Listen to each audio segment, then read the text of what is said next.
Terima kasih Anda masih bersama kami di Teras Petang. Seorang DPO pelaku penganiayaan dan curas malam tadi diringkus tim Resmo Polrestabes Makassar. Ketegangan pun sempat terjadi sebab salah seorang keluarga pelaku berupaya menghalau tim Resmob untuk membawa pelaku.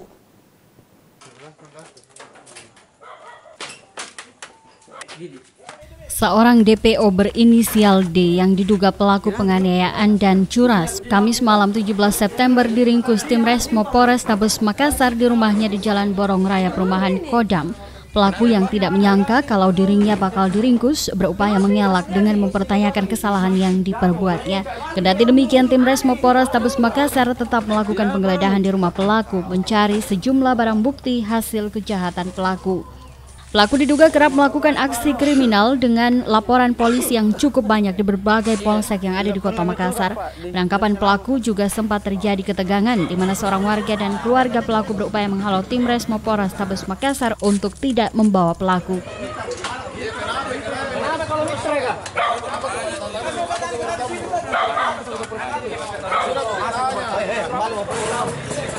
Kendati ketegangan sempat terjadi, namun pelaku tetap saja diringkus dan digelandang ke Polrestabes Makassar untuk dilakukan pemeriksaan.